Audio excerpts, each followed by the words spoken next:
नमस्कार दोस्तों। मैं आज हिंदी सब्जेक्ट लेके हाजिर हूँ आपके सामने।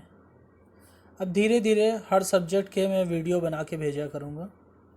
कोशिश करूँगा कि ज़्यादा से ज़्यादा मैटर आप लोगों तक पहुँचे।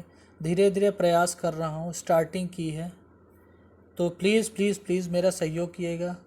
ज़्यादा से ज़्यादा सब्सक्राइब करिए, शेयर करिए। धीरे धीरे मैं इसको मॉडिफाई करता जाऊँगा। अब हिंदी सब्जेक्ट को मैं बिना कोई बात किए हुए चालू करता हूँ। पहला क्वेश्चन है, क्रिया की विशेषता बताने वाले शब्द कहलाते हैं। पहला क्वेश्चन क्या है? क्रिया की विशेषता बताने वाले शब्द कहलाते हैं। इसका पहला ऑप्शन है अव्यय, दूसरा उपसर्ग, तीसरा प्रत्यय और चौथा है क्रिया विशेषण। देखिए, आंसर देखने से आप लोगों को ये पता चल रहा होगा कि इसका आंसर क्या हो सकता है। ठीक है दोस्तों, ज़रा एक बार ट्राई कीजिए, कोशिश कीजिए, दिमाग लगाइए। तो दोस्तों मैं ही बताता हूँ कि इसका ऑप्शन होगा क्रिया विशेषण।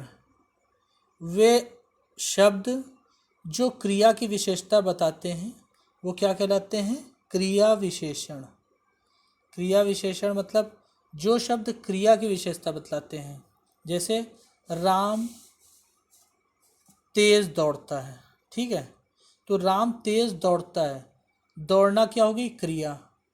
और तेज दौड़ता है, धीरे दौड़ता है, इसमें क्या कह रहा है? तेज दौड़ता है, तो तेज आपका क्रिया विशेषण हो गया। ठीक है भाइयों, अब समझ गए इस चीज़ को आप लोग कि क्रिया विशेषण की क्या परिभाषा होती है, क्रिया विशेषण कौन से शब्द होते हैं। अब दूसरा क्वेश्चन है, वर्णमाला में कौन सा अक्षर पुल्लिंग नहीं है?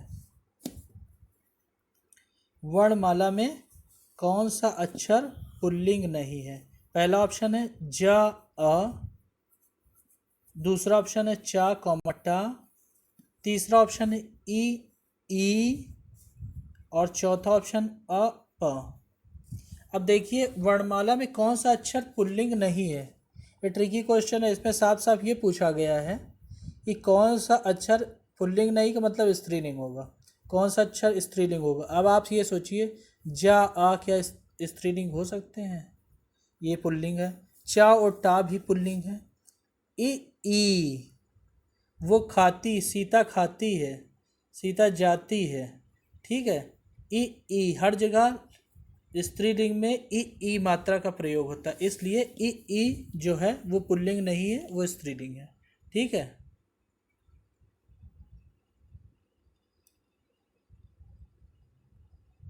अब आगे आगे आते हैं।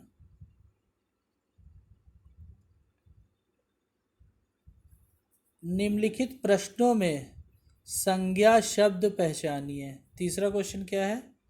निम्नलिखित प्रश्नों में संज्ञा शब्द पहचानिए। ठीक है, अब संज्ञा शब्द क्या हो सकता है? मीठा, मधुर, चतुर और चातुर, ये चार ऑप्शन है आपके सामने। मीठा क्या हो गया?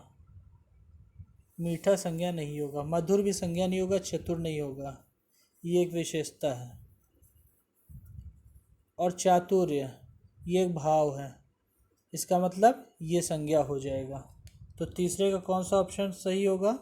चातुर्य, डी चातुर्य सही होगा। ठीक है दोस्तों, अब चौथे क्वेश्चन पे आते हैं। अजात शत्रु में कौन सा समास है? दोस्तों देखिए, मन लगाते रहिए, एग्ज़ाम हो सकता है, टेट की डेट तो देखिए टल गई है। जितना कंपटीशन लेट है उतना आपके लिए फ़ायदा भी है, क्योंकि आप एक अच्छी तैयारी कर सकते हैं। ठीक है, उसके लिए तैयारी में जुट जाइए। हम भी कोशिश करेंगे, आप भी कोशिश करिए। अजात शत्रु में कौन सा समास है? चौथा क्वेश्चन क्या है? अजात शत्रु में कौन सा समास है? अजात शत्रु का मतलब पता है क्या होता है? जिसको कोई नहीं जीत सकता। इसका पहला ऑप्शन है तत्पुरुष समास, दूसरा ऑप्शन है द्वंद्व समास, तीसरा कर्मधारय और चौथा बहुव्रीहि समास। तो बहुव्रीहि समास पता है क्या होती है? बहुव्रीहि समास जिसमें कोई पद प्रधान नहीं होता। तो ये अजात शत्रु जो है ये बहुव्रीहि समास हो जाएगा। क्या होगा दोस्तों? ये होगा बहुव्रीहि समास। ठीक है। अब आते हैं हम लोग 5वें क्वेश्चन पे। 5वें क्वेश्चन में देखिए दोस्तों, थोड़ा सा एक क्या हुई है, फॉल्ट हुई है मुझसे। क्या हुई है? एक फॉल्ट हुई है। फॉल्ट क्या हुई बता रहा हूँ। लघुर्बी में बड़े ओ की मात्रा है, ठीक है, हमने छोटे ओ की मात्रा लिख दी थी, उसे इसी जगह हम करेक्ट करे लेना है। ठीक है दोस्तों, लघुर्बी में कौन सी संधि है? लघुर्बी में कौन सी संधि है? लघुर्बी में कौन सी संधि है? इसका ऑप्शन पहला अयादी स्वर संधि, दीर्घ स्वर संधि, वृद्धि स्वर संधि और यड़ स्वर संधि। ये 4 ऑप्शन हैं आपके पास। अब बताइए लघुर्बी में कौन सी संधियाँ होती हैं? बड़ा ऊ, बड़ी ई,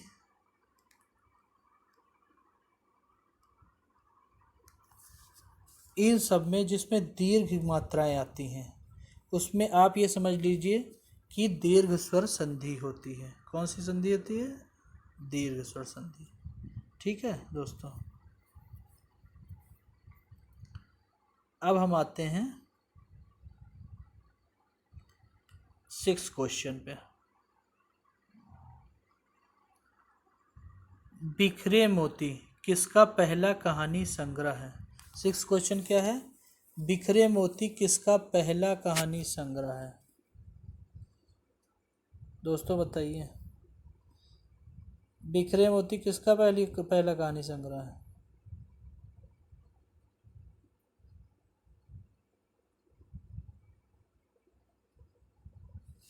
समझ में आ रहा? पहला ऑप्शन आपके पास क्या है? महादेवी वर्मा। दूसरा ऑप्शन क्या है? नंदकिशोर नौटियाल।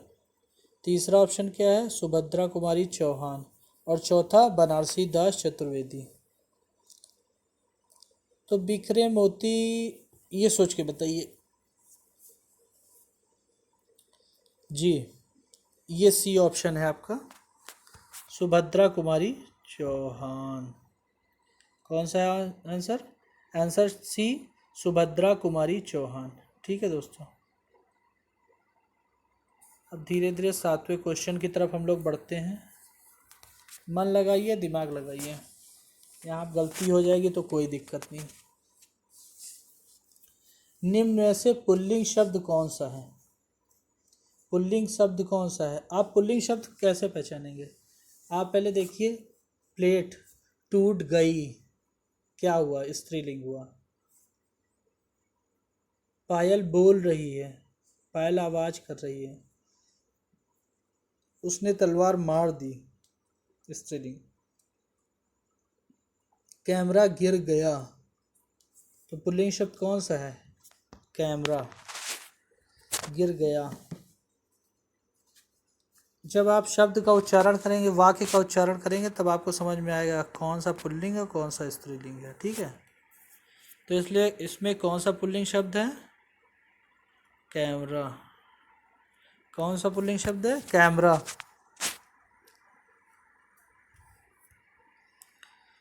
अब 8वें क्वेश्चन पे आते हैं। उजड़ना अकर्मक क्रिया है। अगर उजड़ना अकर्मक क्रिया है तो इसकी सकर्मक क्रिया क्या होगी? उजड़ना अकर्मक क्रिया है तो इसकी सकर्मक क्रिया क्या होगी? बताइए भाई। उजड़ना अगर अकर्मक क्रिया है तो इसकी सकर्मक क्रिया क्या होगी? सीधी सी बात है, उजड़ना मतलब उजड़ने में तो किसी का रोल है नहीं, उजड़ रहा है कोई चीज़ तो वो अकर्मक हो गई, तो इसकी सकर्मक क्या होगी? उजाड़ना। क्या हो जाएगी? उजाड़ना। बहुत सिंपल सी चीज़ है, उजाड़ना। अच्छा, जो नवा क्वेश्चन देखते हैं, क्या है? खिचड़ी किस प्रकार का शब्द है? भाइयों, ये खिचड़ी किस प्रकार का शब्द है? ये पहला ऑप्शन है तद्भव, दूसरा तत्सम, तीसरा देशज और चौथा विदेशज। सिंपल सी बात है, खिचड़ी देशज शब्द है। कैसा शब्द है खिचड़ी? है खिचड़ी हमारा देशज शब्द है। खिचड़ी देशज शब्द है, ठीक है। खिचड़ी कैसा शब्द है? देशज। चलिए अब आगे चलते हैं। किस क्वेश्चन पे चलना है? 10वें क्वेश्चन पे चलते हैं। निम्नलिखित जोड़ों में से एक लिंग की दृष्टि से शुद्ध है। पहला क्या ऑप्शन है? सम्राट सम्राटी। दूसरा वीरांगन वीरांगना। तीसरा गोप गोपनी। और चौथा है सुलोचन सुलोचना। ये सम्राट सम्राटी तो कोई जोड़ा ओड़ा नहीं होता। सम्राट सम्राटी ये कोई शब्द नहीं। वीरांगन वीरांगना भी नहीं होता। गोप गोपनी भी नहीं होता है। ये सुलोचन सुलोचना ये होता है। सुलोचन मतलब सुंदर नेत्र और सुलोचना मतलब सुंदर नेत्रों वाली। तो ये दोनों का जोड़ा यू बिल्कुल लिंग की दृष्टि से बिल्कुल शुद्ध है। अब आपका ये वाला ऑप्शन सही हो जाएगा, ठीक है दोस्तों। कौन सा ऑप्शन आपका सही होगा? सुलोचन। कौन सा ऑप्शन आपका सही है? बताइए बताइए। सुलोचन सुलोचना, ठीक है। अब ये आपके 10 क्वेश्चन हो गए, ठीक है। अब धीरे धीरे मैं कोशिश करूँगा कुछ ना कुछ बढ़ाने की, टाइमिंग बढ़ाने की भी, क्वेश्चंस बढ़ाने की भी मैं प्रयास करूँगा, ठीक है। बहुत बहुत धन्यवाद सभी भाइयों को जो मेरा वीडियो देख रहे हैं।